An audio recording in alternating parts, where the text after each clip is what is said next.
Always welcome साथियों, digital class हमेशा आपके साथ। साथियों, अपनी फ्लूइड मैकेनिक्स एंड मशीन्स की सीरीज चल रही है। जो भी कंटेंट अब तक आपने पढ़ा है वो सारे नोट्स आप पीडीएफ फॉर्मेट में डाउनलोड कर सकते हैं। जैसा कि अपनी strength of material full video solution के साथ आपको नोट्स पीडीएफ फॉर्मेट में अवेलेबल हैं। जैसा कि साथियों अपन पिछली वीडियो में पेज 90 पर थे, डिजिटल क्लास के 90 पेज है। वन डायमेंशनल या डायरेक्शनल फ्लो हम पढ़ चुके हैं साथियों, किस प्रकार इसकी वैल्यू आती है और इसका किस प्रकार स्ट्रेस टेंसर बनाया जाता है। अब हम इस वीडियो में जानने वाले हैं साथियों angular velocity of fluid particle. जैसा कि आप देख सकते हैं यहाँ पर फ्लूइड पार्टिकल हैं पी क्यू आर, ये फ्लूइड पार्टिकल हैं साथियों। अब इनमें किस प्रकार वेरिएशन आ रहा है, मान लीजिए फ्लो इस प्रकार चल रहा है तो ये आगे जाकर किस प्रकार वेरिएशन देते हैं, किस प्रकार चेंज हो जाते हैं। फ्लो के साथ कहीं भी फ्लो हो सकता है किसी भी डायरेक्शन में, लेकिन हम इस प्रकार इन पार्टिकल पर स्टडी कर रहे हैं। तो इनके लिए साथियों मान लेते हैं फाइनल पोजीशन इनकी ये थी, तो ये चेंज होकर इस प्रकार हो जाती है।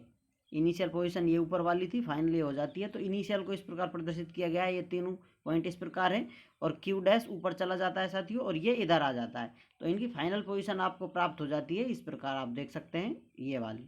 इस प्रकार आपको नीचे से ऊपर की तरफ एल्फा एंगल मिलता है साथियों और ऊपर से इधर से इस डायरेक्शन में आपको बीटा एंगल प्राप्त होता है। जैसा कि आप देख सकते हैं यहाँ पर एल्फा एंगल बना हुआ है, यहाँ पर बीटा एंगल बना हुआ है। ये डायरेक्शन में ये क्लॉकवाइज डायरेक्शन और नीचे से एंटी क्लॉकवाइज डायरेक्शन में आपको चेंज दिखाई दे रहा है। ऐसा तो किसी भी डायरेक्शन में हो सकते हैं, इधर भी हो सकता था, इधर भी चेंज हो सकता था, लेकिन हम चेंज इस डायरेक्शन में लेकर चल रहे हैं, ऊपर से क्लॉकवाइज और दूसरा एंटी क्लॉकवाइज डायरेक्शन में। इस प्रकार साथियों हम ये चेंज लेकर चल रहे हैं, इस पर हम स्टडी करने वाले हैं यहाँ पर। तो यहाँ पर हम देखते हैं angular velocity of fluid particles. यहाँ पर इन fluid mechanics angular velocity is defined as the average rate of rotation of the two linear fluid lines which were perpendicular to each other initially at a point।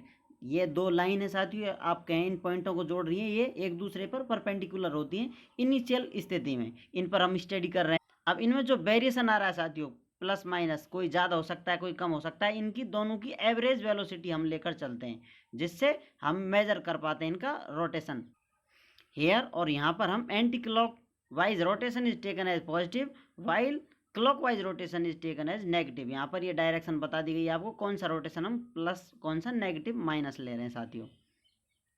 Change in alpha है साथियों, जैसे आप देख सकते हैं D alpha divide by D T, ये किसके बराबर होता है, do we divided by do X के बराबर होता है साथियों। अर्थात ये वाला जो एंगल है अपना एंटी क्लॉक वाइज डायरेक्शन में पॉजिटिव है, तो इसको हम इस प्रकार ले रहे हैं, यहाँ पर ये एंगल ले लिया है। अब ये दूसरा एंगल है अपना, ये बीटा वाला एंगल साथियों, ये नेगेटिव है, तो ये किसके बराबर होगा साथियों, ये होता है बीटा एंगल, इसके बराबर होता है do you divided by do Y. आप सीरीज में पीछे जाकर देख सकते हैं ये किस प्रकार रिलेटेड है एक दूसरे से। तो इस प्रकार साथियों इसकी डायरेक्शन क्लॉकवाइज है तो ये नेगेटिव हो जाएगा, इस प्रकार इसमें साइन नेगेटिव लगा हुआ है यहाँ पर। अब इनका एवरेज एक और ये दो क्वांटिटी है तो बटे 2 कर दिया है साथियों। इस प्रकार यहाँ पर 1 डिवाइडेड बाई 2 और इनकी एंगुलर वेलोसिटी में जो चेंज आ रहा है साथियों, इस प्रकार इनको जोड़ दिया गया है, तो इनकी एवरेज जो एंगुलर वेलोसिटी है वो निकाली जा रही है। तो यहाँ पर ओमेगा एक्स वाई, ओमेगा जो एक्स वाई प्लेन में है is equal to 1 divided by 2 bracket में do we divided by do x minus do you divided by do y. इस प्रकार साथियों ये रिलेशन हमें प्राप्त हो जाता है। इसको साथियों आप वाई एक्स, यदि प्लेन चेंज करना चाहें, एक्स वाई की जगह वाई एक्स चेंज करना चाहें तो किस प्रकार लिखेंगे साथियों, एक्स इधर पहले आता है वाई बाद में, तो ये इसी प्रकार यहाँ पर चेंज हो जाएगा, वाई पहले आएगा और एक्स बाद में आएगा। तो अब साथियों इनको इस प्रकार आप चेंज कर सकते हैं और इनका साइन भी आप चेंज कर सकते हैं। ये वाली आपने पॉजिटिव ले ली यहाँ पर और इसको नेगेटिव कर दिया है, इस प्रकार आप देख सकते हैं, क्योंकि पहली वैल्यू पॉजिटिव है साथियों, दूसरी प्लेन के हिसाब से जैसा यहाँ इसमें दिखाई दे रहा है, इसमें दिखाई दे रहा है नेगेटिव होती है। अब साथियों इस ओमेगा वाई एक्स को हम किस प्रकार रिप्लेस कर सकते हैं, जैसा कि 1000 का नोट है साथियों, उसमें 100 के नोट हों 10 तो भी वो 1000 है, 500 के 2 नोट हों तो भी 1000 है साथियों। इस प्रकार इसको चेंज कर कर इस प्रकार लिखा जा सकता है। अब इसमें से हमने इसको पहले ले लिया है और इसको बाद में रख दिया है साथियों, यहाँ पर आप देख सकते हैं, और इनका साइन चेंज कर दिया है। जो ये थी वैल्यू पॉजिटिव कर लिया, इसको नेगेटिव कर लिया, क्योंकि बाहर हमने नेगेटिव साइन लगा लिया। वही अभी भी 1000 रुपये ही हैं, ये 500 से क्यों है, 50-50 के नोट हों, इससे कोई फर्क नहीं पड़ रहा है। इस प्रकार क्वांटिटी सेम है साथियों, इनकी जो मैग्नीट्यूड है, जो भी इसकी वैल्यू होगी वो सेम होगी, इस प्रकार इसे चेंज कर लिया है। अब जैसा कि हम जानते हैं ये वैल्यू किसके बराबर है, इसके बराबर है, तो इसको हम लिख देते हैं माइनस वाई एक्स, अर्थात omega x Y is equal to minus omega Y X. यहाँ पर हम जो प्लेन चेंज करते हैं साथियों तो उनका साइन चेंज हो जाता है, अर्थात आप कह सकते हैं मैग्नीट्यूड भी चेंज हो जाता है। तो इस प्रकार हम लिख सकते हैं omega i j is equal to minus omega j i. इस प्रकार एक दूसरे से रिलेटेड होते हैं।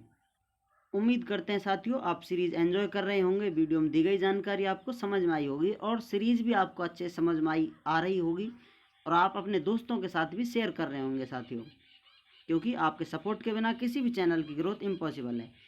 इसलिए दोस्तों के साथ शेयर करते रहें। आपके सपोर्ट के बिना साथियों किसी भी चैनल की ग्रोथ इम्पॉसिबल है।